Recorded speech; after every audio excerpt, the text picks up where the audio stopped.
It's hard to be you in the world you can't trust. They speaking vanity, but they ain't saying much.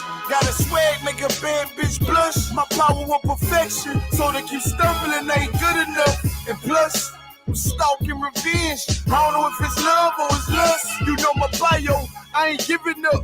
And if I gotta be corrupt, I can't live it up. But truth is, I need more bucks. I bear arms like a crutch. And if they want beef, we make it cold cuts. I ain't your typical nigga. I'm a professional with red form. About to transform to the celestial. This the home of the truth, and that's where it stays. This world trying to manipulate me in the maze. But I gotta get it on in these last days. I'ma do it my way, I ain't trimming my ways. Hey, I'm coming for the glory. Had to shake these devils off. He ain't solid, he falls. How I feel when you're real and you're really just the only one. And I know they gon' cross. That's why they still stay about. On this road, on the loners, how I feel when you're real and you're really just the only one. These niggas covered in another spirit. If it ain't authentic, I ain't trying to hear it. Not a word. He brought Molly, I brought brimstone. I got my feet in the ground like the Flintstones. Ready to snap like a wishbone. You get with it or you get blitzed on. I'm a spectacle to them, they don't know what he on. My retribution gon' be sweeter than a honeycomb. I love my women, they stack dollars for me. Big up the highs, he like a father to me. He got me swinging like Ray Charles. Do not intertwine me with they flaws, boy. I'm flying in projectiles. Mighty man, nigga, that's word to my stepchild. And shout out to Clockin', I miss you, shawty. Pray they Lord send them angels go and get you for me. Hey, I'm coming for the glory. Had to shake these devils off. He ain't solid, he falls. How I feel when you're real and you're really just the only one. And I know they gon' cross. That's why they still stay about.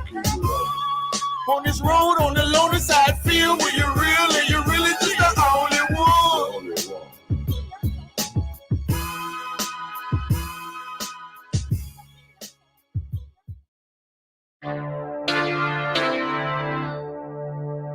For homicide detectives, the clock starts ticking the moment they are called. Their chance of solving a murder is cut in half if they don't get a lead within the first 48 hours. I do anything to keep my brother safe. I'm putting food on my daughter's plate. You fucking losers, y'all just can't relate. You harm them, you will find me on the first 48. You will find me on the first 48. Find me on the first 48. I do anything to keep my daughter safe. You harm them, you will find me on the first 48. Sitting in that room, hear the interrogator's voice. They asking why I do it. I tell them I had no choice. Couldn't take a threat or a risk to my family, so throw the book at me. I take them charges happily. Ain't no need for no polygraph, so forensics. I put that fucker in a body bag, I'll admit it. Fuck a sentence or the jury that will convict me. They don't understand, it's my family, they represent me. So for them, I risk my freedom, roll the dice. I ain't got much more for you crackers, go ahead and give me life. You don't know what it's like for the people that you love. They ain't there to give salutes, they ain't there to give you hugs. The same that done pulled me from the dirt and from the mud, it's gone because of who? Y'all rather shed your blood. My brother's kids like my other kids. If you touch them, fuck around, get another bid. Plus 10, put me in the Supermax. I get super jacked, working out every day. Canteen super stack, cool with that. Long as it mean my daughter's safe, my brother's winning, that's a chance I take. Still my faith. I do anything to keep my brother safe. I'm putting food on my daughter's plate. You fucking losers, y'all just can't relate. You harm them, you will find me on the first 48. I got wives that done gave their all to stand beside me. Kids that can't see me fall, look at me proudly. Respected by men with honor up on their names. You harm one of them, I promise that you'll see pain. I'm one West train, made an oath to uphold it. Stood with my back against the wall, never folded. Grew up in the city where the love ain't brotherly. I ain't had too many friends, I ain't need the company. I'm my father's son, so I'm cool, just don't fuck with me. I say that you my homie, you're my brother, then you stuck with me. Never turn my back on mine, it's to the dirt. You cross them across that line, I end you first. But only only make it worse is loyalty hard to find. Never think cause you out of sight, you out of mind. And I don't mind dying now, cause reincarnation got me coming back. Same scars in my heart aching. Be parlaying with killers from all places. Every last one of them for me a broad day shit. So what you think? I won't do it for them. Once they let me out the cell, shit, I do it again. It's for the family. I do anything to keep my brother safe. I'm putting food on my daughter's plate. You fucking losers, y'all just can't relate. You harm them, you will find me on the first 48. Find me on the first 48. Find me on the first 48. I do anything to keep my people safe. You harm them, you will find me on the first 48.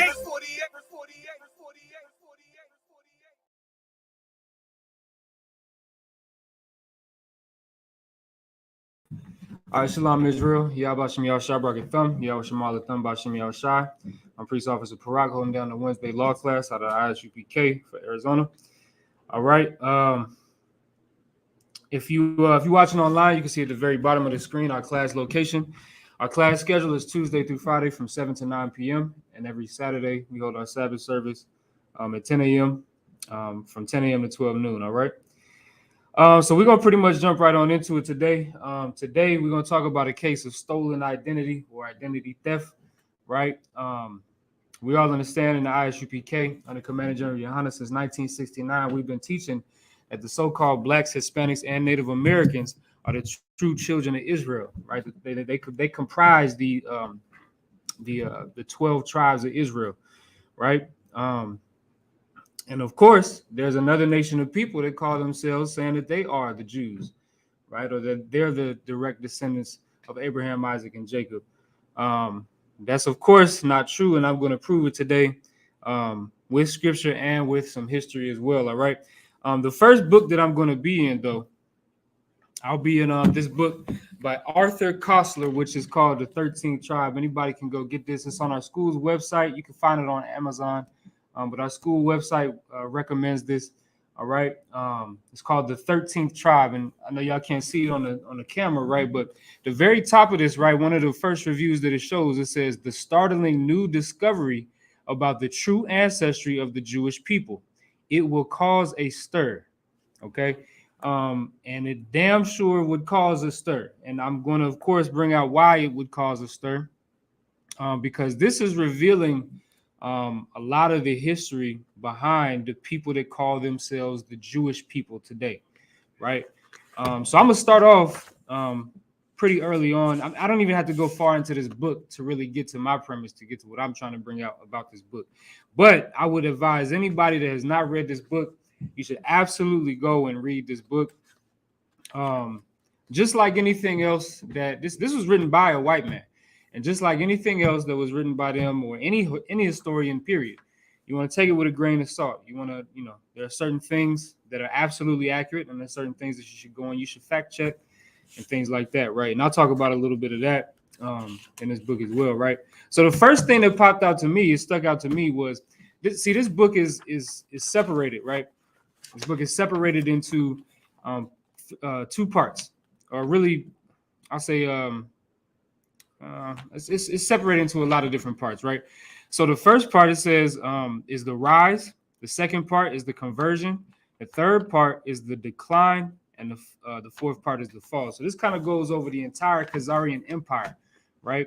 And the first part that we're going to talk about is the rise. Really, pretty much everything here is just giving a history of the Khazars, which is extremely helpful, extremely important, right? And you can't even get a couple of pages into the book before the question comes up as to why they chose to, take on the Jewish faith, right? So the author of this book, he quotes, he writes down a quotation from Dr. Antal Bartha on his book, The Magyar Society in the 8th and 9th centuries, right? This is on the 15th page of the book. I don't know how well y'all can see it on there. It's on the 15th page of the book, that highlighted section that y'all just saw. I'm gonna go ahead and read that for y'all, right? No, it's too wild. I got it. So it reads: our investigations cannot go into problems pertaining to the history of ideas, but we must call the reader's attention to the matter of the Khazar's kingdoms. It's like the Khazar kingdom's state religion. So there was a big there was a big contention, right? Because the Khazars, they ended up adopting a nationwide religion. And as you'll find, this nationwide religion of the Khazars became to be, I know they're doing that on purpose. It's a lot. Yeah, they did that last week too. It's a lot. But it's all good. They can hear me. That's all I give a damn about. So it was a big contention that the Khazarian Empire main religion became a Jewish religion, and we'll see why, right? So it says it was the Jewish faith which became the official religion of the ruling strata of society. Needless to say, the acceptance of the Jewish faith as the state religion of an ethnically non-Jewish people could be the subject of interesting speculations. The reason why it could be the subject of interesting speculations is because there was absolutely no reason why this empire of people would have adopted the Jewish faith, because as we all understand, and as anybody could understand if you do just a little bit of research on this religion called Judaism, it's very focused on one nation of people. Like that's even when you go and you study what do you call it? When you study what's that thing called? Theology. When you study theology, right? Theology even teaches you that Judaism is centered around one group of people. It's centered around Abraham, Isaac, and Jacob's children, right? Jacob's children, the 12 tribes of Israel. So it was weird that these groups of people that were not Israelites at all, they weren't actually Jews at all. This was a commonly known thing. They made this their religion. That's why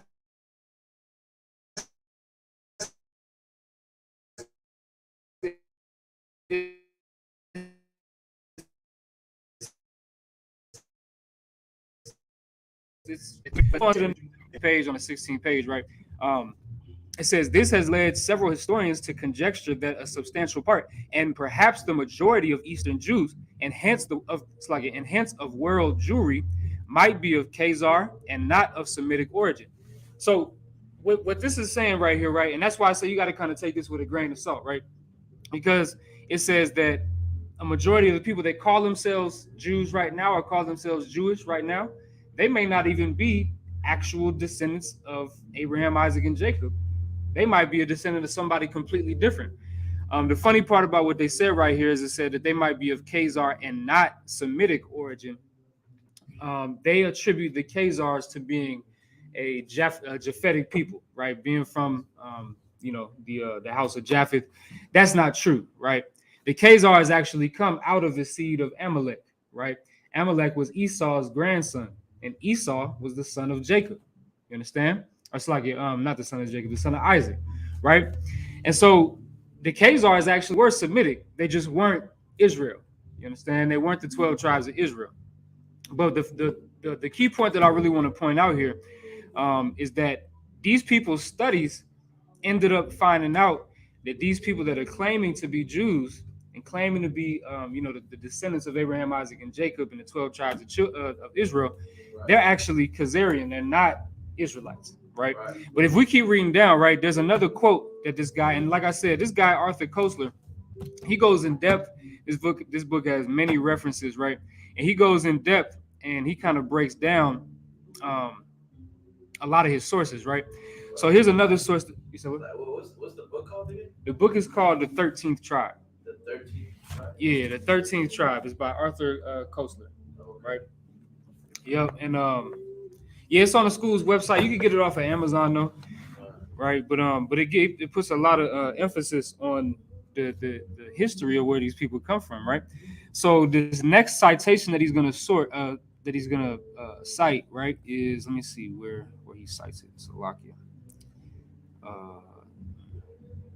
Okay, so this is the 1973 edition of the Encyclopedia Judaica, and there's an article in there called Khazars. All right, it's an article in there called Khazars, and there's a separate section within there that talks about the Khazar Jews after the fall of the kingdom. See, there's always been a separation. Like, people understood that the Khazars were not the Jews. We just read that two quotes ago. 2 quotes ago, I just showed you that it was odd that the Khazars were taking on the Jewish, the so-called Jewish religion, right? So here's what this quote says. It says,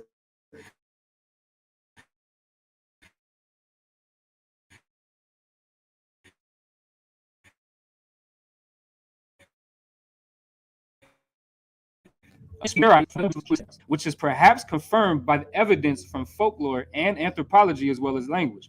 There seems to be a considerable amount of evidence attesting to the continued presence in Europe of descendants of the Khazars.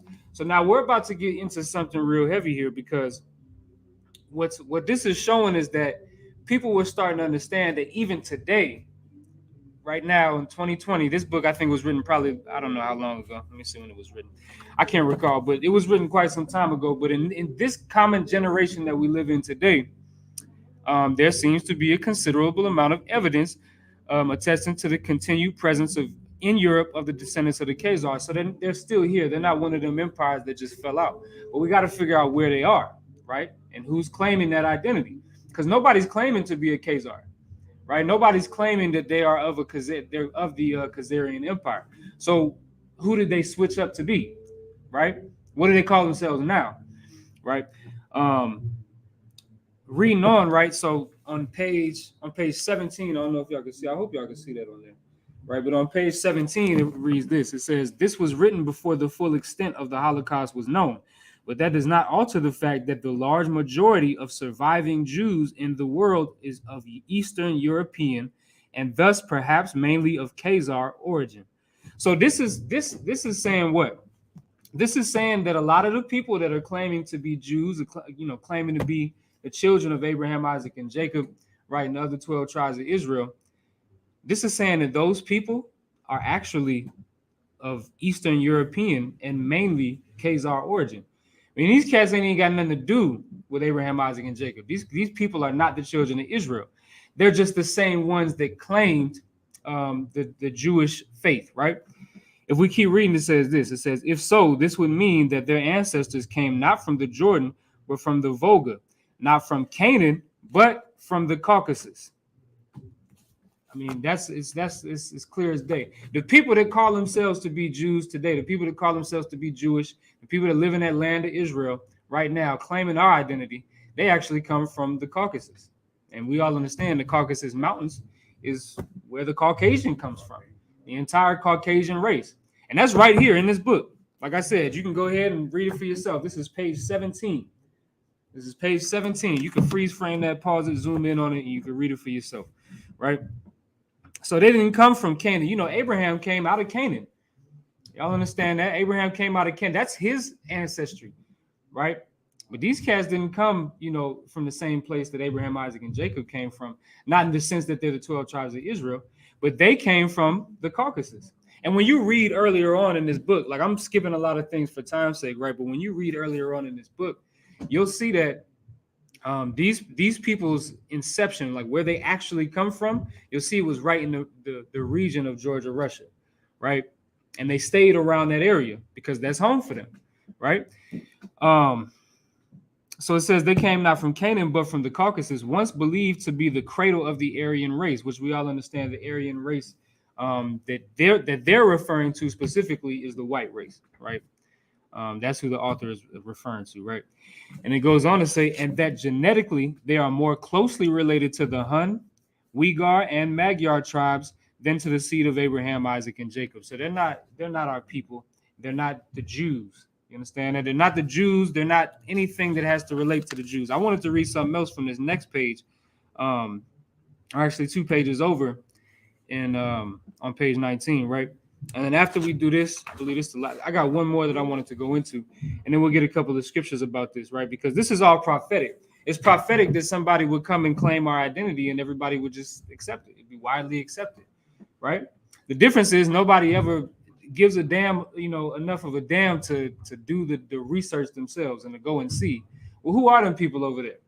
Who are the people that claim to be Jews? Because, it's such a big deal around it, right? Everybody understands. Even like I said earlier, when you go to the theologian school, they tell you that the Jewish faith is revolved around the Jews and that everybody else is a second-class citizen. So I want to see who these people are that are first-class citizens on the earth. But nobody gives enough of a damn to, even look into those types of things. But I'm gonna do this. I'm gonna do the work for you. The UPK is gonna do the work for you, right? So if we go into section 3 of this first chapter or this first part of this book on page 19, it says, accordingly, their complexions are white, their eyes are blue, and their hair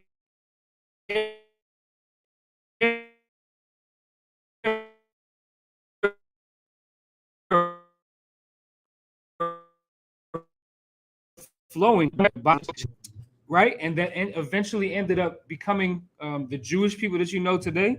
They're white people. That checks out because the people that are over there, they're white people.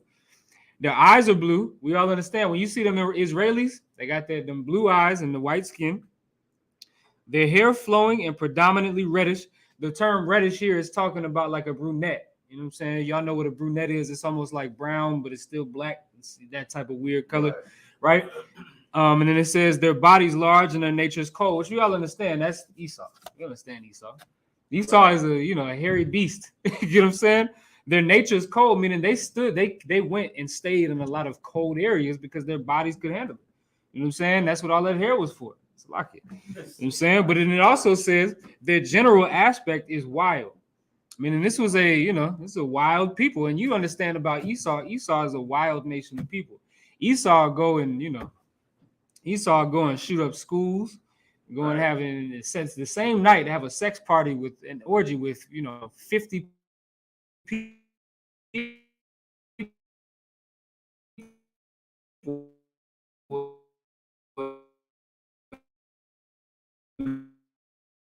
there. What's going on with this damn Wi-Fi? Right. So that was a notable reference I wanted to make in here.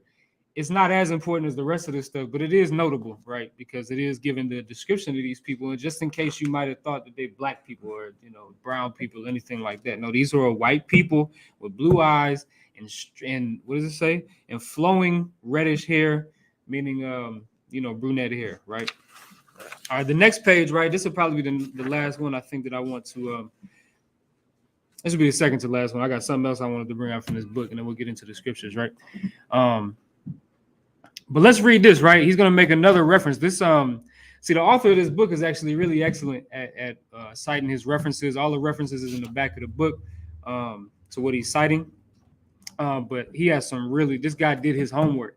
And I don't think he knew exactly what he was getting himself into or what he was doing. But I don't think he really realized that he was proving that black people are Israelites, right? But let's read this reference that he's about to bring out. It says, a Georgian chronicle echoing an ancient tradition identifies them with the hosts of Gog and Magog. Now we know the hosts of Gog and Magog, that's Russia, and that's the countries of Russia. You know what I'm saying? Like Ukraine and Hungary and things like that, right? And then this is what is in quotation, right? It says, wild men with hideous faces and the manners of wild beasts, eaters of blood. Now, who do we know that's like that? Y'all ever been on TikTok or YouTube or Facebook and you see these videos of this white guy eating like raw liver? You ever seen that? Yeah, that's them. That's Esau. You know what I'm saying? They be eating raw meat. I mean, that they notorious for that anyway. They say they want their meat blue rare. You know what blue rare is? Blue rare is a step more uncooked than rare. Meaning they want it seared. Basically, they want the meat seared on one side, seared on the other, take it off. And when you cut into it, it's blood, straight blood. So they don't want blood coming out their meat then? No, they want blood coming. When I say seared, I mean you get a piece of meat, right? Yeah. You sprinkle it with salt and pepper. If they do that, I don't know if they do that even. And then they put it on the pan, take it off, flip it, and then serve it. Like that fast. And that's called blue rare, right? Blue rare, which is blue rare. It's called blue rare. And all that means is that it's like extra rare. That's all that means. You know what I'm saying? So, but point being is, right, they were described as that thousands of years, well, I don't say thousands, over a thousand years ago. You get what I'm saying? I said that it described them as wild men with hideous faces. And if you've ever seen those people, you know what I'm saying? So like, I can't be as graphic as I would like to be. Like a caveman. Yeah, like a goddamn caveman, man. You know what I'm saying? They had hideous faces, and it says the manners of wild beasts. Now, this is a white man saying this. This is another white man saying this, but he's saying the Khazars looked like this, right? Wild men with hideous faces and the manners of wild beasts, eaters of blood, which is what we was just talking about. So that's one account, right? And then there's a reference for that you can find in the back of the book. He lists the reference and everything, right? And then it all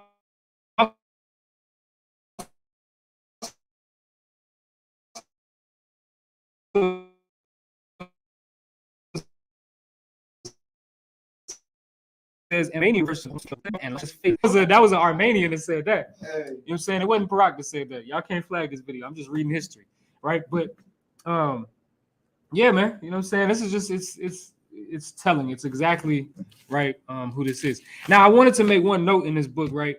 Before I stop reading out of it for today. And I'm gonna actually get like a lot more information out of this book to present in these classes, right? But consistently throughout the book, that's why he says you have to take it with a grain of salt. Consistently throughout this book, you'll see that that these people, the Khazars, are attributed to being Japhetic, coming out of the the lineage of Japheth, but that's not true. Okay, so if we read right here on the 22nd page of this book, the 13th tribe, right? Let me see. I'll just read.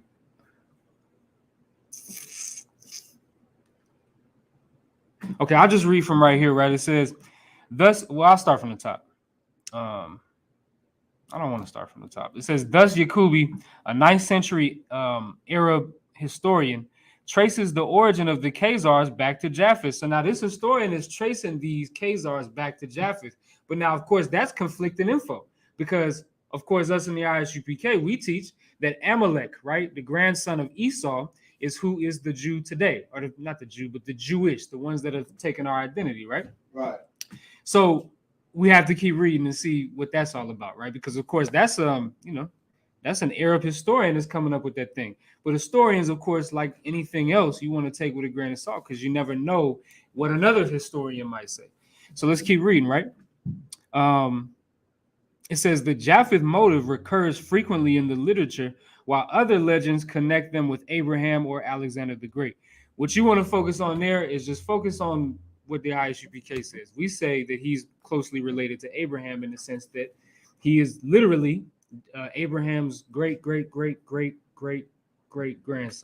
You know what I'm saying? That's Esau's grandson, right? So you just had to, I just wanted to make sure I pointed that out, that even though this book widely refers to the Khazars as being descendants of Japheth, there are other points in this book also that will tell you that they come from Abraham, right? So, all right. So now I want to get a couple of scriptures, right? Give me Zechariah the 9th chapter.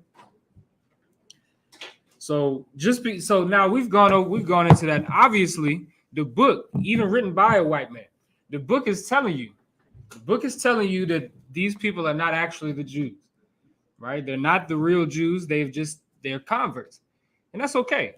I don't mind that, right? I don't think anybody should mind that.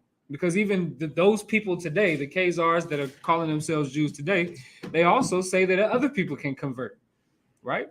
They also say, I was listening to this room on Clubhouse, right? And Captain Tazaryak, I don't know if y'all saw this like 7 years ago.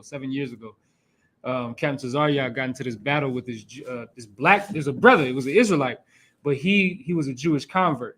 It was at the cookout like 6 years ago, something like that.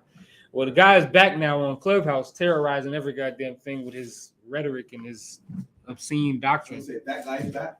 Yeah, he's back. That was in that video? Yeah. Right. So but he calls himself a convert. Like, we all understand that blacks and Hispanics are Israelites by blood, but he doesn't believe that. But he's willing. He went over to Israel, and he did whatever ritual or whatever weird thing that they have you do to become an Israelite, or to be, to become a Jew or whatever you want to call it, right? And he calls himself a convert. So those people that converted themselves, over 1,000 years ago, now are converting other people. So I don't see nothing wrong with it. Fine, y'all want to? It's religion. Go ahead. You can convert anybody to a religion. I think. Convert from Muslim, from Islam to Christianity. You can do that. Yeah. Right, that's right. That's what the Most High said. You know, it's Israel, homeborn slave. God. You know what I'm saying? Yeah. He generally loved those people. Yeah, that nigga is a homeborn slave for sure. He is a homeborn slave. But so now, so like I said, I don't really have a problem. Like y'all want to, convert people into Judaism. I don't care because Judaism isn't who I am. Right. You know what I'm saying? But I am an Israelite, so that's what I give a damn about. You know what I'm saying? So like, let me snooze this alarm right quick. Damn, I don't think I can now. Let me just. You need water? No, I'm too out. Good. So we're gonna get Zechariah 9th chapter. We're gonna get this. No, you too out. You good? You sure? Yeah, you good. You too out. Because now we gotta now we gotta figure out. Okay, well, why is it that these people have come into the position of being the children of God? Now they haven't, of course, in the eyes of the Most High, but in the eyes of everybody else, everybody looks at them like they're the Jews, right? So we got to understand why that is, right? So we got to understand that everything that happens is prophetic. It's all prophecy. The Most High said these things was going to happen. Let me get Zechariah 9:6. Zechariah 9:6. Zechariah chapter 9, verse 6. And a bastard shall dwell in Ashdod. Who? And a bastard shall dwell in Ashdod. So that bastard is, of course, that the man that we just read about in this book. That same man. Right. That's that Khazar, that's the bastard. Now now listen, YouTube, I'm not calling him a bastard. I'm just telling you what the Bible says. All right. And that Ashdod is representative of Jerusalem, right? A bastard is going to dwell in Jerusalem, meaning they're going to take you where you were supposed to be, they're going to take it and they're going to dwell there and they're going to live there. And that's going to be their home. Right. But they're not supposed to. They're a bastard. The Lord isn't with them. We can read that all throughout. I'm saying all throughout the Bible. You could pull up the book of Esdras in the Apocrypha, and we can read that the Lord looks at all of the nations as spittle. You know what I'm saying? As a drop that falleth from a bucket. So that's one thing. Give me Revelation 2:9, right? Because that's just prophecy. What are we gonna do about that? You know what I'm saying? The Lord prophesied that was going to happen, right. And we just read the prophecy come to pass. We just read about the rise of the Khazars, them coming into, their little bit of power, converting into the Jewish faith, right? And then ultimately taking on the identity of a Jew. Right. Right? Give me Revelation 2:9. Revelation chapter 2, verse 9. I know thy works and tribulation and poverty, but thou art rich. Mm-hmm. So now this is Christ, right? In the book of Revelation, right? And he's speaking to the children of Israel, right? The real children, whoever they are. Let's not I don't even got to put no color on it, no name on it, whatever, right? Whoever the children of Israel are, right? They are going to be in tribulation and they're going to be in poverty. But it says that they are rich, right? Why are they rich? Because they have the promise. So it doesn't matter if you're the brokest black man in America, you know what I'm saying? Or the most impoverished Mexican in Mexico, right? You're rich because you have the promise of the Most High, right? And that's him speaking to the Israelites, but keep going. And I know the blasphemy of them which say they are Jews and are not. Which say they are Jews, but they are not. Keep going. But are the synagogue of Satan. So now there's a group of people that are saying that they're the Jews. They're proclaiming that they are the Jews that the Bible is talking about. They're the chosen people of God. Right. They deserve everything that comes with it. So they deserve the land. They deserve the promise. They deserve the covenant. They deserve to have the temple. They rebuilding that temple out there. You know what I'm saying, with all types of money, all types of gold, the real gold, solid gold. They rebuilding everything, right? Right. They think that they deserve those things because they call themselves Jews. But the scriptures say, Christ himself said it, that they are not. And that's blasphemy. That's a lie. That's a filthy lie, right? And we see those things unfold right here in that book that I just read, right? And we're going to get a couple of other references from a couple of other books to prove something else. Because now that I've shown, right, if you could give me Deuteronomy 28. Now that I've shown, who those people are and the true identity of the people that call themselves Jews today, now we got to figure out who the real Jews are. Well, that's why I didn't want to put a color on it. I don't want to put a color or a name on it. I tried not to say black or Hispanic, but it's natural, right? we got to figure out who the Jews are, because now if this book and other millions of sources that this book is citing are saying that those people are not the real Jews, then now we're going to have to figure out who is, because it's important. Like I said, even the theologists would tell you that it's important, because the God of the Jews, or the God of Judaism, or whatever you want to call it, whatever spooky mysticism you want to put on it, that God only loves whoever calls himself a Jew, whoever is a Jew. So it's important to figure out who that is. Right. So let me get Deuteronomy 28 and 37. Deuteronomy chapter 28, verse 37. And thou shalt become an astonishment, a proverb, and a byword. And a what? And a byword. And a byword, go ahead. Among all nations, whether the Lord shall lead thee. Right. So listen, this is a curse, right? If you read the 15th verse of this chapter, right, this is a curse that the Most High said was going to come upon the children of Israel, and that they will be a sign and a wonder to show that we are the children of Israel. And there would be curses that come upon us because we were not keeping the law. If we decided that we was going to not keep the covenant that the Most High made with us, these curses would come upon us. And it's like 30 of them, 40 of them, whatever, right? There's a lot of them. From all the way from 15 to 68. I think that's like around 53 curses, I think, right? And so that's a whole lot of goddamn curses, man. And one of the curses would be that we become an astonishment, a proverb, and a byword among all the nations, whether the Lord shall lead thee. So wherever the Israelites, if you know anything about the Bible, the Israelites got scattered. They got scattered across the four corners of the earth. There's plenty of scriptures, plenty of precepts that support that, right? So among those nations, you would be a byword. What's a byword? Well, a byword would be something like the word nigger or black, right? Because I look at you, you're not black, you're brown. You're a derivative of brown. Right. Black is what is it? Black is all color, right? Black is like all the colors mixed together or something like that. What's crazy, I'm going to cut you off. So, you know what they say, the kids, they always tell the truth. Even though they're saying the kids, they always tell the truth, right? Yeah. So I'm always like mess with my kids. I mean, I go up to them, I tell them, they ask, Daddy, what are you? I'll tell them all the time I'm black. So I've been saying like, oh, Daddy's black. Yeah. They're like, no, you're not. My daughter be like, no, you're not. Right. You're brown. Look. And she'll point. And she's like, this is black. And she'll point like something on my shirt. I laugh every time. Right. Because the kids, it's so funny as adults, we don't understand that. You know what I'm saying? But as a little kid, they could see it and understand like they're like, no, that's not, you're not black. Right. You know what I'm saying? You're brown. Right. And that's the thing, like we never called ourselves that. You know what I'm saying? Yeah, we didn't call ourselves black. Now, of course, when I say that, I mean this, right? When we came over to America, and I'm gonna actually bring this out, a lot of us knew our identity. A lot of us did. You know what I'm saying? And I'll bring those records out, right? But America called us black.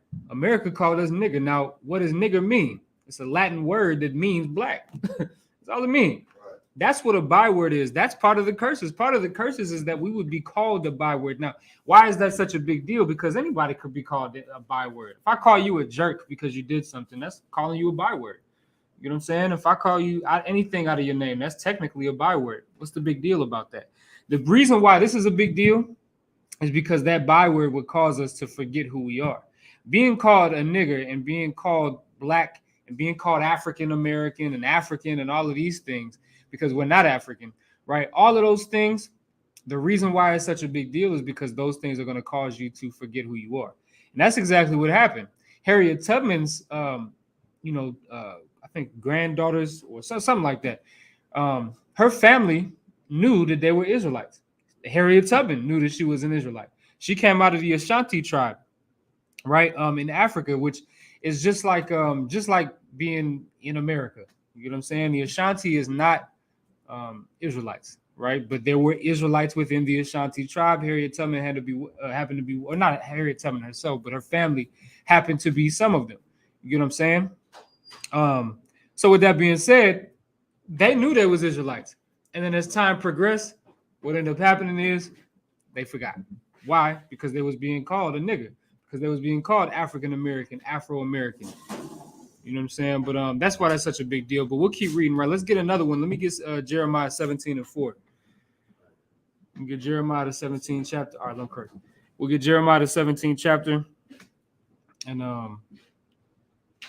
we'll kind of dig a little bit deeper into it. Because like I said, we got to figure out who the real Jews are. If we know that the ones that are claiming to be Jews are not, then we have to figure out exactly who is the real children. Who does this inheritance belong to? Right? Now, of course, like I said, we teach in the ISUPK that Blacks, Hispanics, and Native Americans are the children of Israel, according to the Bible, according to history, according to everything, right? But we have to, of course, back that up. And we have to also show why we don't know that. Like, why do we have to teach that? You don't have to teach a white person that he's white. You don't have to teach, because if you ask a white person, what's your nationality? Where do your people come from? Oh, I come from, my people come from Scotland. My people come from, the ancient, what you call it? A lot of these cats, they'll tell you they come from Vikings. Right. You know what I'm saying? A lot of these kids, they know exactly who they are. Oh, yeah, my family immigrated here from Poland. A lot of these people over here that you find in America are from Poland and from Scotland and Ireland and things like that. But they know those things because they never was taken, that was never taken away from them, their identity, right? So why do we have to teach Black people who they are? Why do we have to teach Mexicans who they are? We all understand that Mexicans was conquered. Everybody in South America was conquered. We understand why is it that we have to teach them who they are? Was because it's been taken from them. And this is, of course, like I said, this is prophecy. This is just the way that the cookie crumbles, man. The Most High made it like this. Right. Jeremiah 17:4, please. Book of Jeremiah, chapter 17, verse 4. And thou, even thyself, shalt discontinue from thine heritage that I have gave thee. Right. So now that should sum it up for you. The Most High told us we was going to discontinue from our heritage. We was going to forget who we are. We was going to lose our inheritance because of the fact that we have sinned against the Most High. And the Lord was going to do what? Keep going. And I will cause thee to serve thine enemies in the land which thou knowest not. For ye have kindled a fire in my anger, which shall burn forever. Now, this is the point, man. That's why we're in this condition. Why do I have to teach Black people that they're Israelites? Because of this, because of Jeremiah 17:4. Why do I got to teach Mexicans that they're Israelites? Because of Jeremiah 17:4. Because of Deuteronomy 28:37. You know what I'm saying? Like, because of these things, right? Because the Lord told us that we were going to forget who we were. And then some bastard was going to come and dwell in Ashdod, right? And claim your identity. Revelation 2:9 said that they was going to claim your identity, claim that they're Jews, but they're not. Revelation 3:9 said the same thing. That's Christ out of his own mouth saying those things. You understand? Right. Like that's as clear as it gets. But now, of course, because the scriptures say prove all things, I'm going to have to prove these things, right? I want to show y'all. Now, I can show you in the Bible all day, but this class specifically is going to be more dedicated to history. I just brought out the history on the Khazars, right? But now I want to bring out the history on Black people. And I say Black people for a reason. I say Black people for a reason because that's what we've been called because of this history, right? Now, because of the history that I just read out of the 13 tribe, because of the history that's in this book, they have built for themselves the name of being called Jews or Jewish, right? Well, I'm going to show you out of the history, right, of this book, right? This is called the Negro Question Part 4. I think it's a 7-part series, right? I'm going to show you out of this book why we're called Black. And we're in this situation, right? And this got a lot of good historical references, a lot of good imagery, and things like that, right? This book is called The Negro Question, and it's part 4. It's called The Missing Link. It's by Lee Cummings. I don't know if y'all can see that. Get my damn hands out the way. All right, if y'all can see that, you can find that on our website, ISUPK.com, or you can, of course, always find it on Amazon. You can find anything on Amazon, I think. Right. But I want to get a couple of references out of this book because I think it's important to show you how that it's not just the Bible. Like, it's not just the Bible that we stand on. Of course, because Israel is such a stiff-necked people, we're gonna have to show you in everywhere we can find it. We're gonna have to show you in anthropology and archaeology. We're gonna have to show you in history. We're gonna show you everywhere, right? that we are the children of Israel. Now, of course, this is good too because a lot of these theologists or theologians, whatever you want to call it, they try to come up to us and they try to challenge us on our beliefs and our doctrine. And of course, we can cut them in the Bible, but it's even better because they study history as well. It's even better to be able to cut them in history because they don't actually believe in the Bible. They don't. They believe in history and things that are written down other places more than they believe in the Bible. So it's good to be able to learn how to cut these other, these people that come up against us, these scoffers, these Christians, these Muslims, whoever comes up against us. It's good for us to be able to learn how to cut them in other areas outside the Bible. We were just talking about this earlier. A lot of people don't want to hear the Bible all the time, and I get it, totally understand, right? Somebody made a good point at one time and said, I can't remember the analogy that they made, right? But basically, they were saying you can't prove that the Bible is true by using the Bible.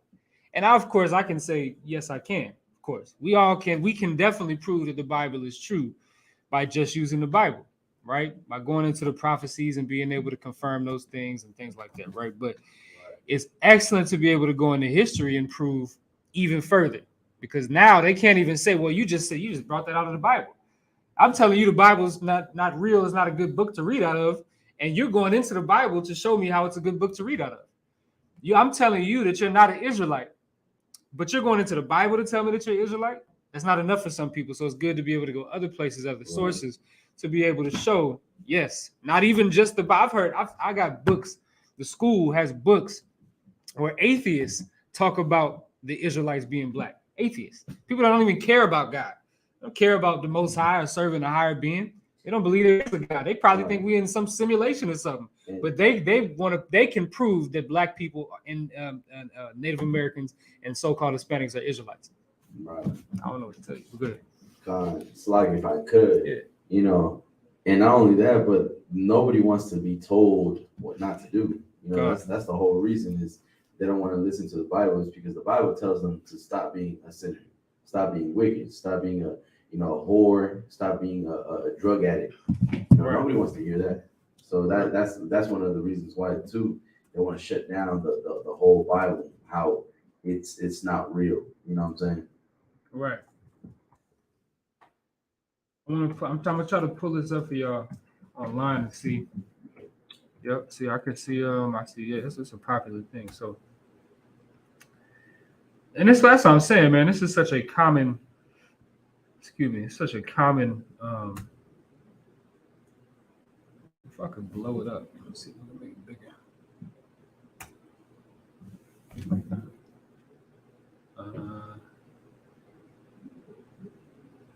Give me 1 second, y'all. I'm trying to.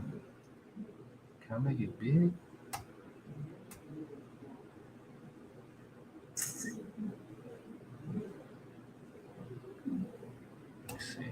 No, that ain't gonna work.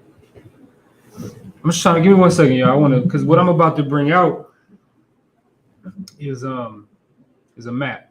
All right, a lot of y'all have maybe seen this already. What is that? What's that right there?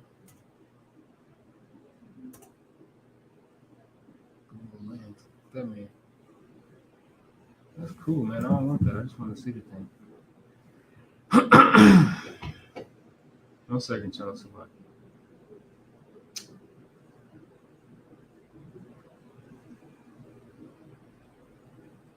I know where to zoom in on this thing. I thought I was tech savvy. I don't know what the hell I'm doing on here.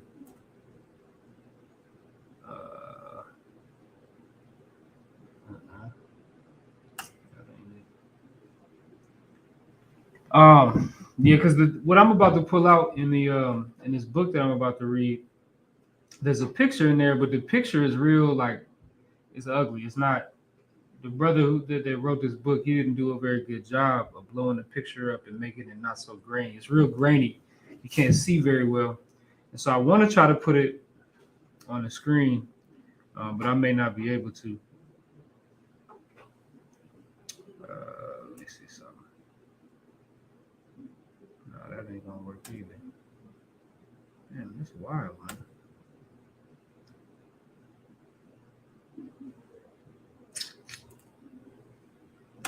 Okay, well, I'll pull up what I can. Hopefully, you know what I'm saying. Hopefully y'all can see it. It's got to be a way to blow this thing up. Hold on, real quick. Somebody.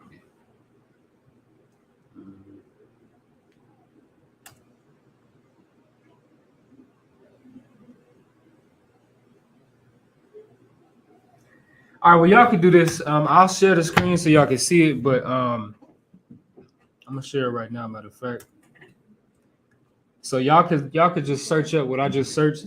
It's like it's all over. I ain't know it was that popular, but yeah, it's all over the place. Kingdom of Judah map, slave coast, and if you look on the right side of the screen, you can see. If you on your phone, it'll be pretty hard to see. But if you on like a computer or even if you full screen it on your phone, you should be able to see that picture on the right side. That's a map, all right, and that's a map.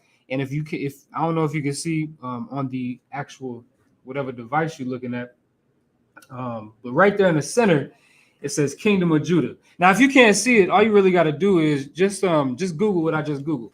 I'm saying go on Google, and you can Google this yourself, and it'll give you that map, and it's a bunch of different pictures of it. Right, but I'm gonna read this excerpt out of the Negro Question Part 4, The Missing Link, right, by Lee Cummins. And this is on page 51, and it's talking about this map. All right, it's the bottom of page 51. It says, this map was created by the royal map maker Emmanuel Bowen in 1747. All right, so this is hundreds, well, I'll say a couple hundred years after the beginning of the transatlantic slave trade. All right. It was created in 1747 for two European kings, King George II of England and King Louis XV of France. When he got back to Europe, he told the two kings that the tribe of Levi was the Ashanti, which of course y'all know today as the Ashanti tribe. We talked about that a little bit earlier. And the slave coast was the kingdom of Judah. Okay. And just for reference, you can find this map. It's in the inventory, the whole map, the original map. It's in the inventory of Northwestern University in Evanston, Illinois, right? So the person that was making the map, right? He was a royal map maker named Emmanuel Bowen. He made a map for two kings. And on this map, he said that the slave coast, the coast where the slaves came from, that was the kingdom of Judah. That's what it says right there, right? Yeah. It's on the map. Like I said, if y'all look it up, just look up slave. If you look up Kingdom of Judah Slave Coast map, whatever organization of those words you want to, you're going to find the picture that this is talking about. I put it back up on the screen right now, right? You're going to see it. That's the slave coast, and they labeled it the Kingdom of Judah. Why is that? Because that's where the Jews was. Because then when you go into this book, which I'll get into in just a minute, when you go into this book, Babylon to Timbuktu, you can read that there were millions of Jews that fled from Jerusalem in 70 AD when Titus ransacked Jerusalem, right? And destroyed that place and gone through and had, man, listen, the story is ridiculous. I ain't gonna get into that right now, but point being is you can find that there were millions of Jews that fled from Jerusalem into the west coast or the westernmost parts of Africa. And that's why that's called the Kingdom of Judah. That's like I said, that's archaeological. That's historical proof to prove what the Bible already said. What you didn't believe in the Bible is written all over in these books. It's all over. You get what I'm saying? But there's some more interesting information on the other side of this page, right? On the next page. Okay, so now here's a couple of other references, right? And this is a solid reference. So on page 52 of the Negro Question Part 4, it says there is a book that was published by Louisiana State University, and it was called Creole New Orleans Race and Americanization. Okay, y'all can look that book up. You can find it, you can buy it, and you can read it for yourself, right? But the main point is in page 67. It says it states that 6 slave ships came from Judah, dropping slaves off at the mouth of Mississippi, right? So now on page 67, it's talking about 6 slave ships that came out of some place called Judah. Now we just read that the slave coast of Africa, on the westernmost part of Africa, was called the Kingdom of Judah. And then now we have another witness saying that these 6 slave ships came out of Judah and dropped some slaves off at Mississippi. If you go a couple pages after that, page 69, says one ship came from Judah and dropped off 464 slaves, giving a record of that, right? So another ship went to Judah as well. What's that Judah? That's that slave coast, right? That Kingdom of Judah, where all of the Jews was. The same Jews that had ran and fled from Jerusalem in 70 AD and ended up on that slave coast, that was called the Kingdom of Judah, and those were those Jews. The same people, right? I'll say the children of those people, right? Whatever you want to call it, right? Let me see real quick. There's a couple of like this book right here. Like I said, it's on our website. You can find it on Amazon as well. This book, buy this book. Get this book and read it. It's excellent. It's also going to show you something that's I'm gonna get a couple more things. Let's see what time it is. Okay, it's 8:25. Okay. Let me go over here. I want to get a couple of things, a couple of other things in this book too, right? See, now we was dispersed, I mean, in so many different places. You know, of course, like we just read, the scripture said that we was going to be scattered across the 4 corners of the earth, right? So we was going to be all over the place. So we wasn't just in the West Coast of Africa. We weren't. We were all over the place. And as a matter of fact, which I can prove, and I think next week I'll probably go into this more in detail, we were ruling in a lot of these places, right? We were ruling over the Scots and over the in Ireland, right? In England and, you know, Great Britain and things like that. We was ruling. We was the ruling class, and I'm going to show you that actually, right? I'm going to show you something actually pretty cool in the same book. On page 11 of this book, right? If you look at the very bottom, see if y'all can see that.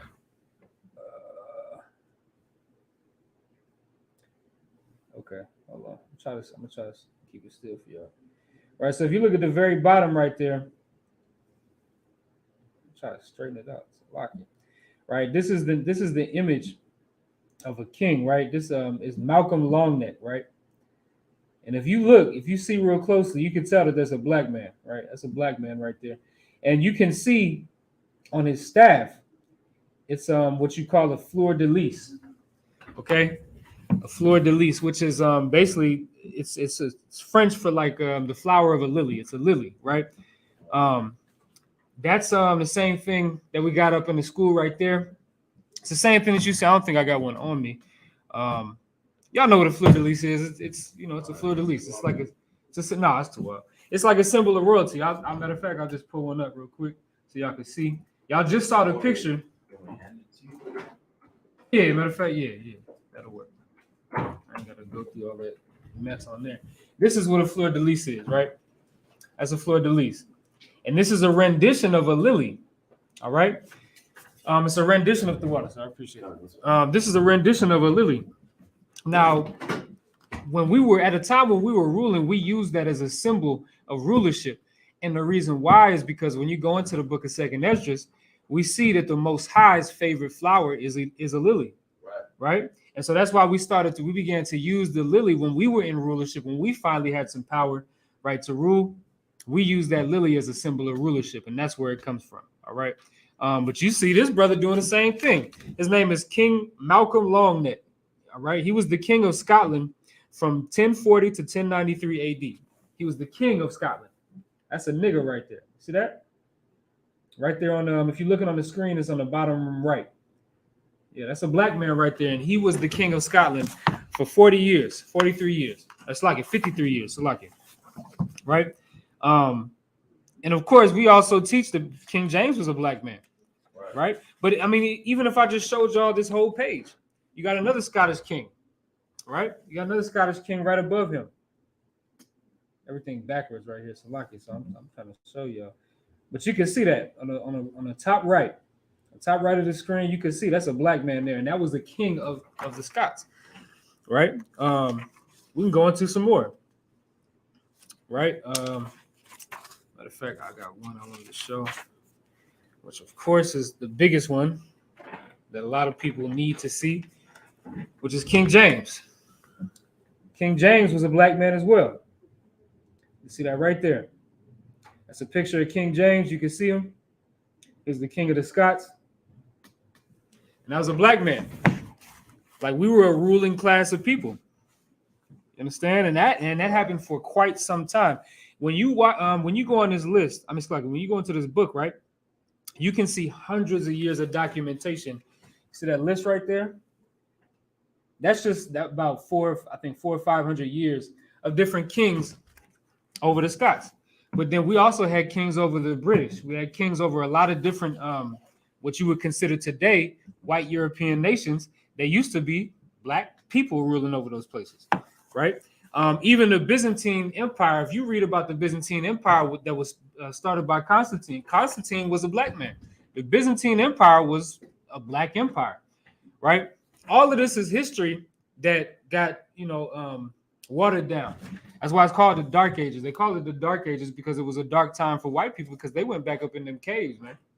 They went back up in them caves. They retreated. You understand? And it was a time for black people to be on high, to be rulers, right? So my point bringing that out, we were scattered all throughout the place, right? And for a long time, a lot of that time we was ruling, right? That was what the Dark Ages was about, right? And so that's the point, right? I think it's really important to be able to look at these things and go into the history and really find out where we come from. Because I just showed you where the Khazars came from. With them people that you call the Jews today, the people that you call the Jewish, right? We figured out where they came from, right? They could, and we went all the way back to the Caucasus Mountain, didn't we? We went in here and we found out that they come from the Caucasus. Right. You understand? Like that's heavy information. But now we have to figure out where we came from. And I think pulling out this history kind of it's so many gaps in our history. What have we been doing for the last however many thousands of years? Where was we at? I got a heavy class. I got so many different classes I want to put together, or that I am putting together that I want to teach. I got another class about the northern tribes of Israel, right? I went into it a little bit last week about the northern tribes of Israel and how they got over here and things like that. But I really want to go into depth on that too, because all of these things really, they're about, understanding who we are. Because if we don't understand who we are, then there's no point. We're going to continue doing the same things that we've been doing in America for the last 500 years, right? So we have to understand who we are, and we have to understand who we're not too. We're not black. We're not Mexican, that's for sure, right? The whole term Mexican, it's not. I'll put it to you like this: the whole ideology that you're Mexican or that I'm black or that that's a Native American, we weren't calling ourselves those things. You know what I'm saying? None of us was ever calling ourselves those things. We had a power, a most high God that gave us our name. He called us princes of the power. Our name is Yasha Allah. Our name is Israel. But we put these names, we get these other people that have put us into captivity and they name us, and then now we must be those things. You know what I'm saying? Niggas got afros, so now we Afro-American. God damn. You know what I'm saying? What do they call it? Latinx. They calling y'all Latinx now. Yeah. You know what I'm saying? Like, goddamn. And so the point is, we got to stop letting other people tell us who we are. And we got to figure out who we actually are. Right. Our oppressor has been telling us who we are since we've met him. Since he's been the serpent that he's been, we have been told by him who we are. And we got to stop doing that. We got to stop allowing that to happen. If I could, we got to stop being slaves. That's really where we're trying to get to, you know what I'm saying? Is a point where we don't have to rely on nobody else but ourselves. You know what I'm saying? Right. Like the thing is that you can't tell. It's like it's like that's completely against being for a slave. It goes against being a slave. You know what I'm saying? Right. Like you not telling you revealing the truth about who the true identity and who they are. It will uplift the spirits of Israel, of our people, our nation. You know what I'm saying? And it will put their minds to do something better. Instead of choosing a new oppressor every year, why don't you be the master? You know what I'm saying? Instead of looking for a new slave master, why don't you be the master? Right. You know what I'm saying? And why don't you take charge? Why don't you be in control? Why don't you gain your own, why don't you gain self, power, you know what I'm saying? Instead of, relying on an oppressor, and his power. Right. You know what I'm saying? John, if you could give me just as pertaining to this, right? I didn't even want to make this class about this, but if you could give me in the book of Revelation where it say that the dragon was bound up for 1,000 years. If you could pull that up for me, right? When the dragon was bound up for 1,000 years, because that's exactly what we're talking about. Like we're gonna have to recreate some of the things. I'll put it to you like this: the Lord promised us rulership. He did. Like that's Deuteronomy 28. A lot of people go to Deuteronomy 28 to show the bad. I can go there and show you the good. Deuteronomy 21 and 1. That's like Deuteronomy 28 and 1 tells you that if we were to keep the laws of the Most High and keep His covenant and serve Him, we would be on top. We'd be the ruling class, and other nations would have to come to us for everything. They'd have to come to us to get fed. They'd have to come through us to get water, to put clothes on their back, to get housing. But now, what have we done? We've put ourselves in a position where now we have to go and ask them for everything. We got to ask them if we can have some water. What happens if you don't pay your water bill? You don't got no water at all. And then if you go outside and you try to collect rainwater, it's a I don't know if it's a felony, but I think it's a misdemeanor offense. It's against the law regardless to collect the natural thing that comes out of the sky. You know what I'm saying? You got to go through Him for hunger and for thirst. Right. But then now we see. Now I just showed you some of these, resilient black men that were kings. I'm talking about actual kings. I just showed you these guys, and there's plenty more in the book. You know what I'm saying? I showed you some of these guys, man, and I showed you King James, who was a very prominent king of the Scots, right? I told you about the Byzantine Empire and the Constantine that you read about in the history books, right? Yeah, we all read about the Byzantine Empire in the history books, in high school and middle school and things like that. But they all teach you that those are white people. But you should take a little bit of empowerment by understanding the fact that those were actually black men that were ruling. And that entire Byzantine Empire was a black empire. King James was black. All of these kings that are in this book, if you go by it yourself, you'll find that these kings was black. King Charles II of the Scots was black. No, I was just gonna say, I mean, you just sparked something, in my mind, you know what I'm saying? Mm-hmm. Where it's like we asked the oppressor for everything, you know what I'm saying? We asked him for permission, especially when this is the Native Americans' land and this is the so-called Mexicans' land, you know what I'm saying?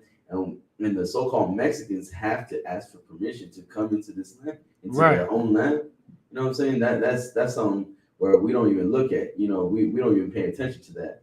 But if you awake and not asleep, you will see that, you know what I'm saying? You will see how we are always the bottom of the barrel, you know what I'm saying? We're always the lower class.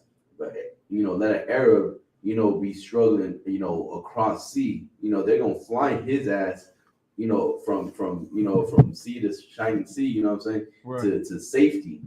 But the Haitians can't even get rest under a bridge. You know what I'm saying? Right. It's a lot. God, no, damn right, and that's that's the point. You know what I'm saying? So, we really got to understand that. Like you got to take it's power in understanding those things. It's power in understanding that you're not going to get help from your oppressor. It's power in understanding that thing, right? Because then what does that do for you? That means that now that you have to do something, right? Now is you have the power to make a change. Right?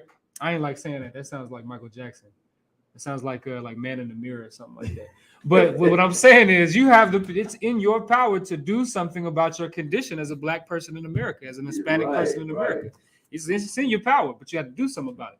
I want to show, but specifically referring to what we just looked at, if you could read that for me. Right. This book of Revelations, chapter 20, verse 2. And he laid hold on the dragon, that old serpent. Okay, start at 1 if you could. Verse 1. And I saw an angel come down from heaven, having the key of the bottomless pit. Mm-hmm. Having the key of the bottomless pit meaning what? Having the key to throw somebody out of power. Having the key to be able to throw somebody completely out of power who seemingly would be in power forever. Keep going.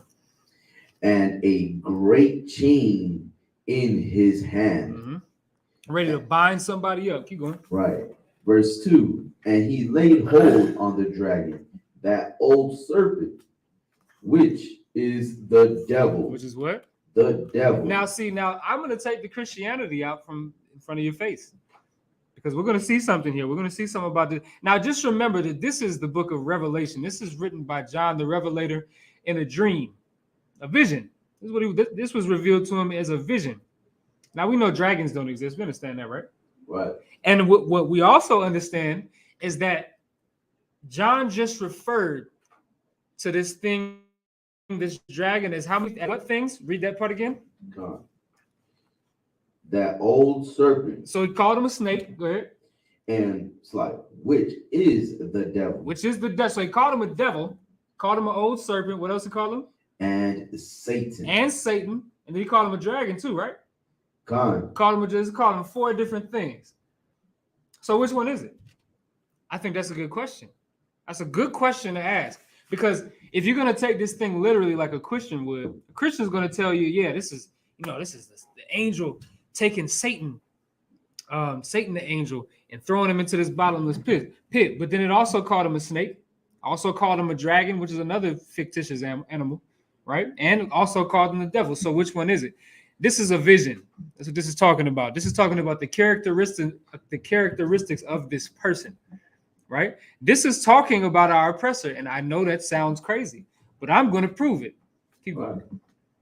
I mean, our oppressor does go by many names. By many names. I mean, he calls himself a true native. Right. Calls himself a goddamn. You know what I'm saying? That's deception with it. You know, the word devil just means deceiver. That's deception within itself. Listen, I call some of you women out here, I call you a dragon. It's a lucky. Right. You know what I'm saying? So that doesn't with these terms, come on, that's real. So these words are descriptive words. They're not words that are nobody is Satan. I want everybody to understand this perfectly clear. Satan is an angel of God, and Satan does the Most High's will. And if you don't believe me, go and read the book of Job, the first chapter. All you gotta do is read the first and second chapter. It take about 10 minutes, if that, and you're gonna see that Satan can only do what the Most High tells him to do. That's it. And Satan killed all of Job's family except for his wife.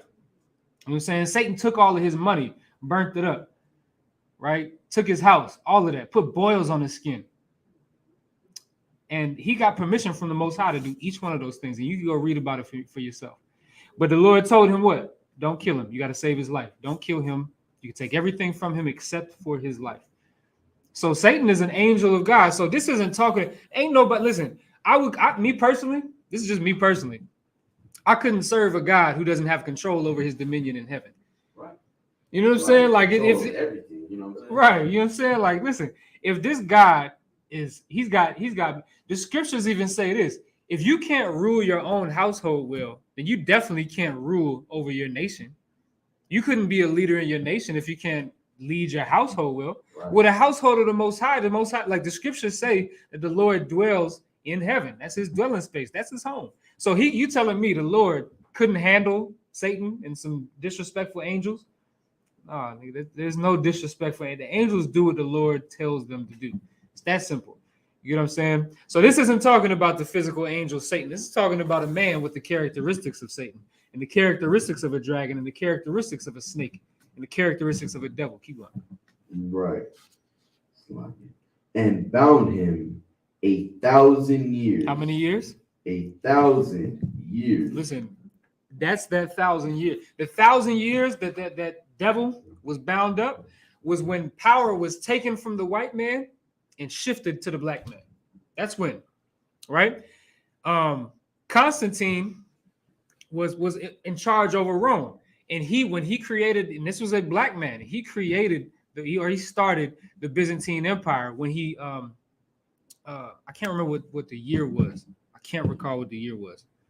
Let me look it up real quick. It's lucky, y'all. I got that's gonna bother me if I can't quote that. Okay, so this is in the year.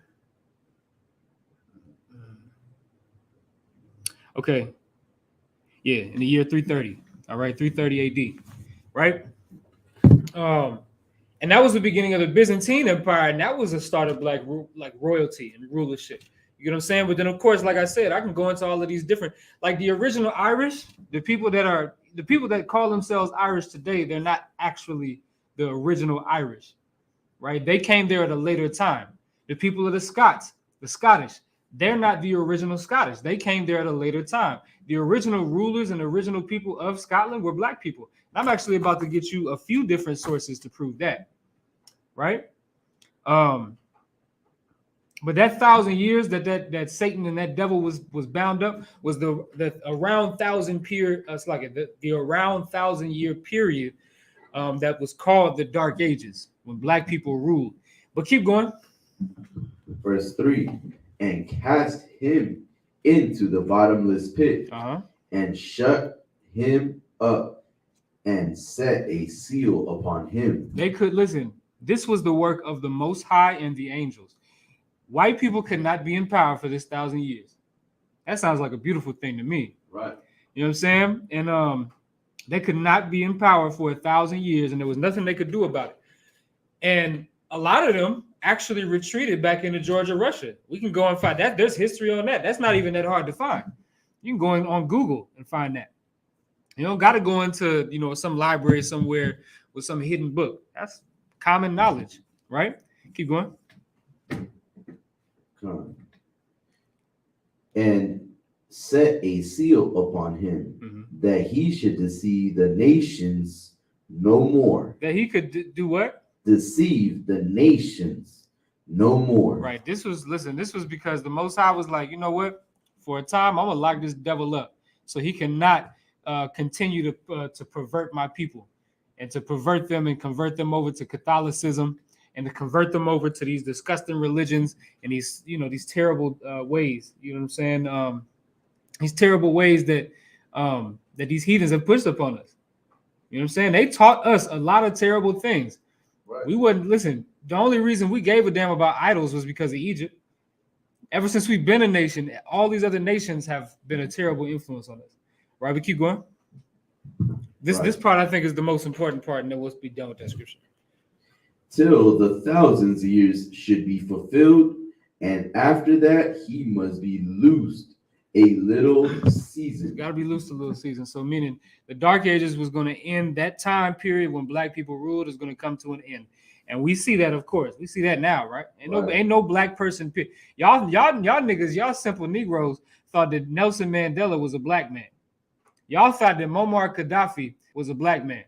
And y'all loved them. Them cats don't give a damn about you, man. They heathens. They Hamites.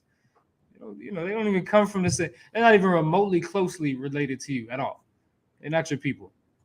So you was fighting for Nelson Mandela. He don't give a damn about you. What did Nelson Mandela do for black people in America? You tell me that. They went on and on and on about about all his accolades for what he did for the Africans. The hell he do for niggas in New York? What do he do for niggas in America? Period. In Chicago, what do he do about that? He ain't do nothing about that. And that should just show you who he really was. He wasn't our people. Because a brother, if it's your people, he gonna do something because he knows where you come from. You know what I'm saying? He knows what it's like to grow up in the projects. He gonna do something for you. That's why Barack Obama, he didn't do nothing for black people, did he? He did everything for the gay people and LGBTQ. You know what I'm saying? He did everything for them, but he didn't know. He was in Chicago when he was like 16, 17, 18. And what part of Chicago was he in? He wasn't in the trenches with the rest of us. Where was he? He was in the goddamn university studying to get I think he was like a business major or something ridiculous like that. Right? Where did he really grow up? He grew up in goddamn Honolulu, Hawaii. You know what I'm saying? It's, and then when he finally got some power to become the president of the United States, he didn't do a goddamn thing for black people in America. Why? Why should he? You know what I'm saying? Why should he do anything for us at all? He's not our people. But y'all was so bewitched. That's probably half of what got him in the office, is because y'all niggas was so bewitched by his dark skin that you thought, yeah, this is a brother. Listen, forgive me if I'm wrong. I don't know no nigga with the last name Obama that's my brother. I ain't never walked up to it. Hey, that my nigga Barack. You know what I'm saying? Right. You know what I'm saying? Like, I ain't never did that. That sounds like it's not my people. That sounds like it's other nation Right, made. right. You know what I'm saying? I know some Jamals and some Malcolms. You know what I'm saying? Some Jasons, you know. I even know some Jasons, goddamn. Some you know, I know. Listen, I grew up with a Tyrone. A nigga Right. come in the office with the name Tyrone, I know he about to do something for black people in the hood. He got to. Cause I know that nigga named Tyrone, he grew up in some stuff. You know what I'm saying? I don't know no nigga named Barack Obama. that didn't get gone through anything like I've gone through. You know what I'm saying? Not to mention how you know what I'm saying, what's his name? This president, Come on, Joe Biden. Joe Biden, right, said, you know, you ain't black if you don't vote, you know, for me. Yeah. You know, not to mention that, you know, so it's like, you know, little things like that. I mean, it just, I don't even know, like, it's like you pick and choose your oppressor, you know what I'm saying? That's all you do, you know. Yeah. If you know, trust in America, all you're doing is being a slave for America, you know what I'm saying? Like I said before, you know, like the thing is that we need to stop, you know, choosing our slave master and start being the master, you know what I'm saying? Right. And that's where true power comes, and it takes a man who is, you know, courageous enough and selfless, you know, to not think about himself, you know, and in regard of his own people, you know what I'm saying? So it takes a lot of strength in that sense, you know, to actually change and to actually see something better for your people, to find a better solution. Because voting hasn't gotten us nowhere. No, We right. fought to vote and we died to go to vote. And then what has that accomplished? You know what I'm saying? We still getting shot. We still being oppressed. We still being lynched. You know, 2022, it could be 10 years from now. We will still be, you know, being murdered, being shot down in the streets of America. And no justice will be served. You know what I'm saying? In this wicked kingdom. Right. Damn right. That's why, man, like, we got to look to these, like that prophecy that I just read. Like, if brothers understood that, if brothers had really understood, like, all of these, every scripture that I put, and I haven't even pulled that many scriptures today. If brothers just understood the scriptures that I've pulled just today alone, it would let brothers understand, like, there is no way that we can get out of this position without serving God or without it being God's will. You know what I'm saying? Because it was the Lord's will to set us up on high over these nations. I'm gonna read this, right? I'm gonna read this. There's a bunch of, if you go into this book, the Negro Question, right? If you go into this book, Negro Question Part 4, the missing link. In the first couple of pages, it gives you a lot of, and there's references all throughout this book, but in the first couple of pages, it gives you some quotes from some prominent men that you can go and you can research on your own, right? The first one coming from Professor Winchell Alexander, so like you. And this is from a book that he wrote, or a collection of journals that he wrote, called Our Remote History. Now, this is not a black man that's writing this information. And this is all the way from the 1800s, right? Roughly, all right? Like the mid 1800s, right? It's a collection of journals that spanned between 1815 and 1900, right? And one of the quotes says, "These short black men came from Atlantis, northern Africa, and they overran Europe. They were known as Britons." Now, this is an incredibly important quote, right? Because this explains, I mean, not this by itself, of course, everything we've gone over, but this helps add credence to what we've been talking about, right? Because we understand that we left from our oppression, right, in Rome. We left and we fled, and we can go into this book and go into Babylon and Timbuktu, and we can see that we left and we went, millions of us went to the west coast parts of Africa and spread out all throughout Africa. Well, then we have a white man himself telling the entire earth that these short black men came from Atlantis, northern Africa, right? Which northern Africa is where roundabout where Jerusalem is. Jerusalem is in Asia Minor. And if you know anything about that, that's right above northern Africa. So to come out of Jerusalem and into Africa, you're going to first touch where? Northern Africa. And that's where these people came from that this man is talking about. And they overran Europe. And they went all throughout Europe and they overran it. And I got a couple more. The scriptures say out of the mouth of 2 or 3 witnesses, let every fact be established, right? So I get another one for you. Let's get. I mean, there's so many to choose from. So let's see. Let's find another one, right?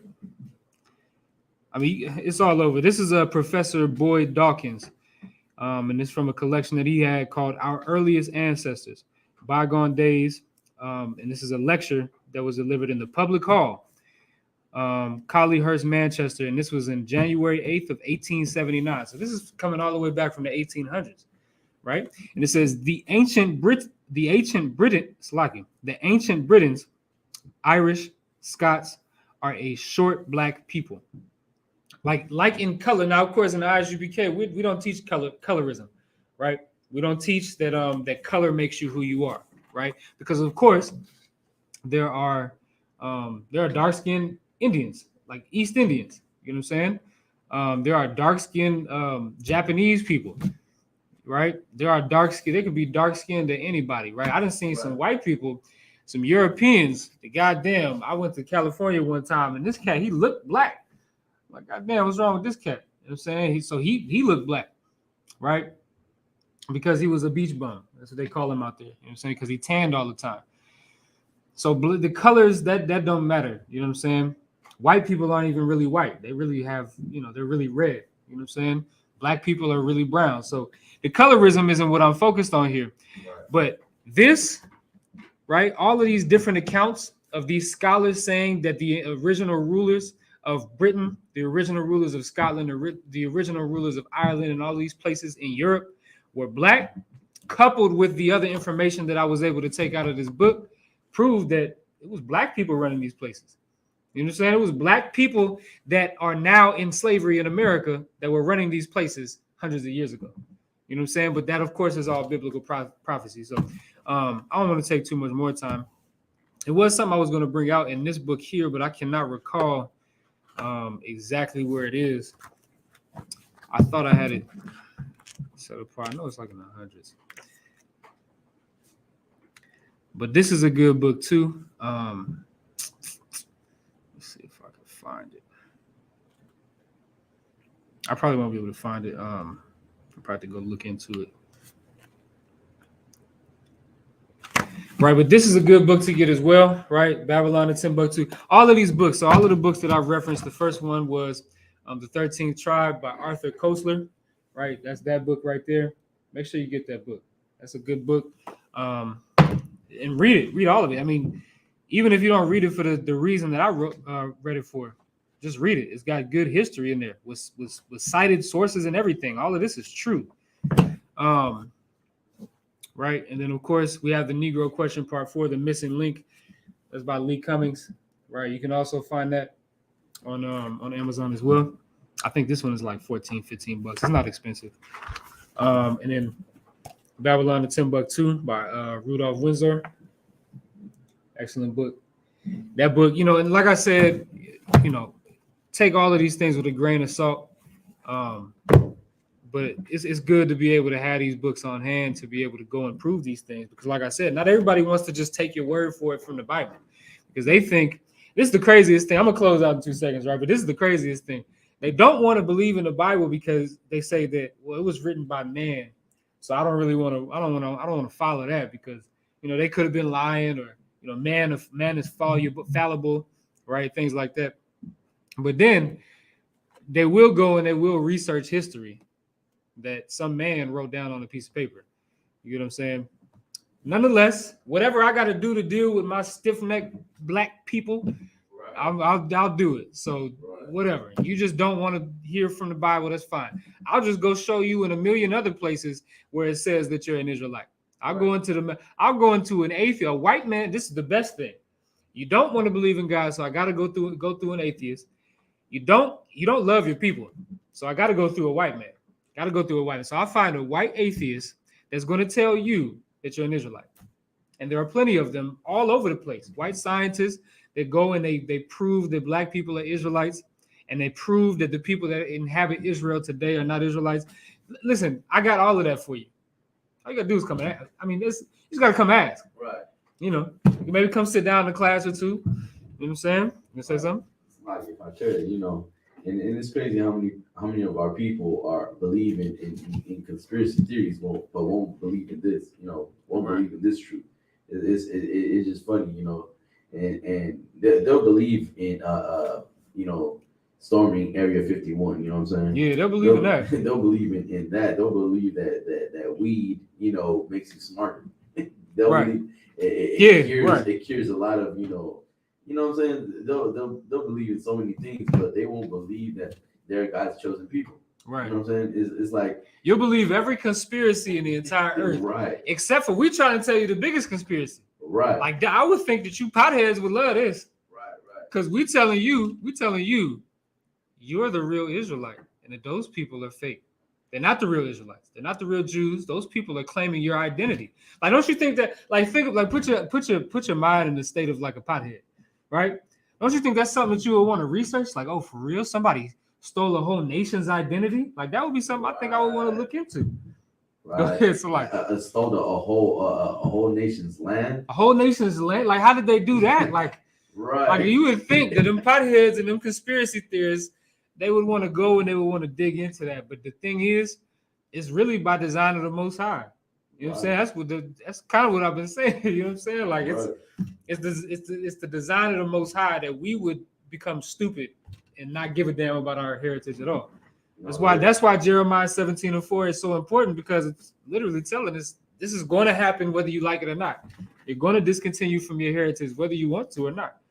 And then look, we did, and then now people get high and want to watch 9/11 videos and make and put on costumes and you know, go trick or treating and do like childish things. You know what I'm saying? Do the most weirdest things, but won't, you know, grow up. Right. You know what I'm saying? Won't grow up. Won't educate themselves. You know what I'm saying? Right. Yeah, so you know that's but that's of course, you know, that's what the scriptures say. That's why the Most High said out of His own mouth, "My people are stiff-necked people." You know what I'm saying? So I mean, what can we do? You know what I mean?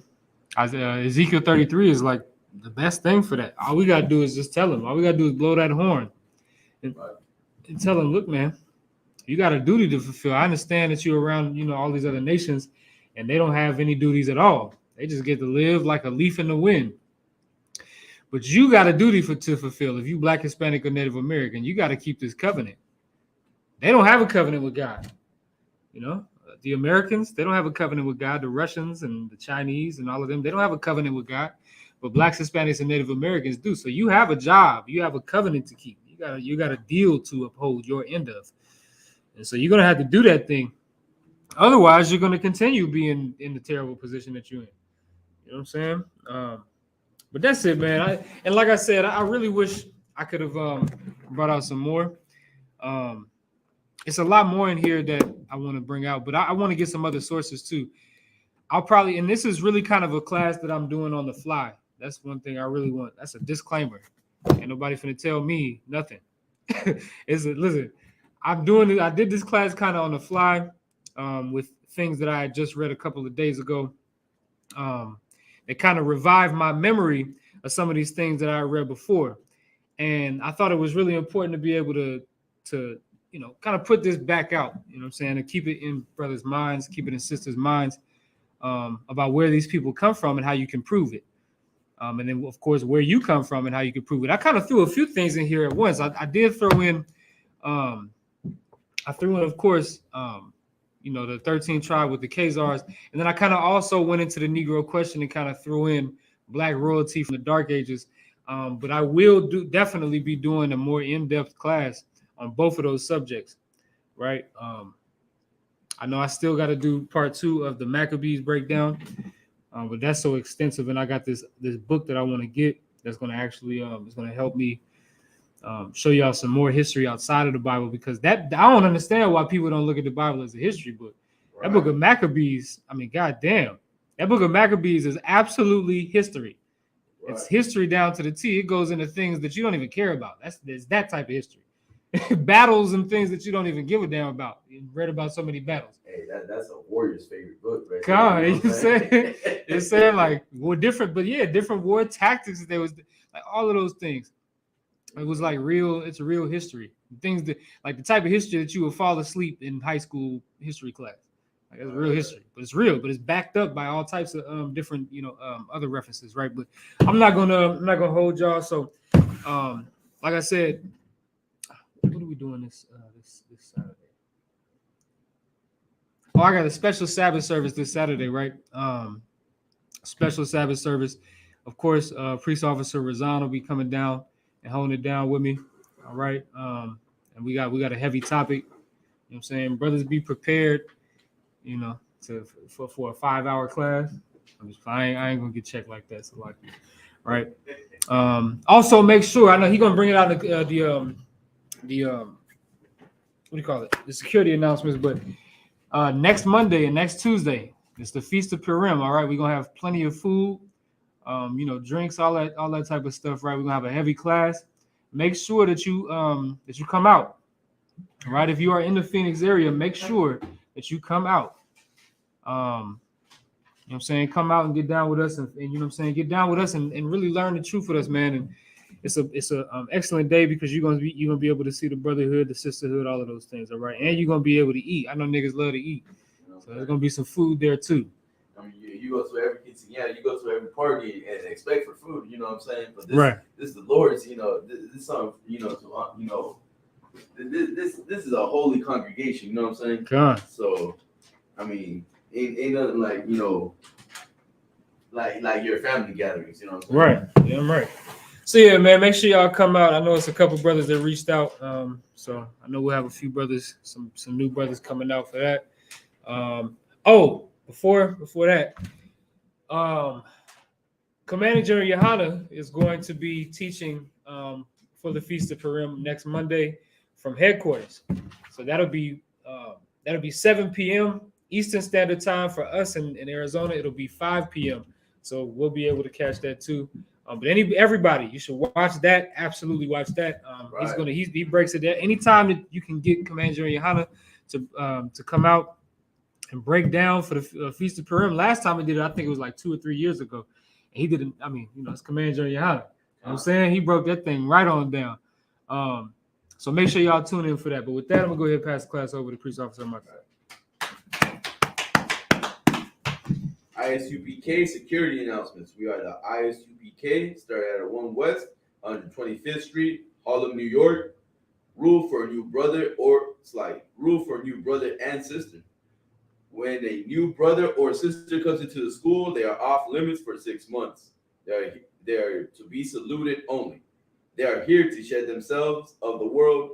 If they need transportation, the teacher will arrange it. After 6 months, if a brother or sister has an interest in a particular person, he or she must get permission from the head to speak to a brother or sister. There's another 6 months in which the brother and sister will court each other. After 6 months period, the brother and sister will get permission from the head to marry. Tithes, which is a commandment, Numbers 18, verse 21, Malachi chapter 3, verse 8 through 10, means tenth in the Hebrew. Ma'ashra, 10% of every penny of any increase the Lord gives you, give to the Treasury Department or teacher. Priest fund, free will offering for priests, not mandatory, whatsoever amount you would like. Upcoming Holy Convocation, which is the Feast of Purim, February 14 to 15, right? 14 sundown. Okay. 14 February 14 sundown to February 15 sundown, right? If anyone wants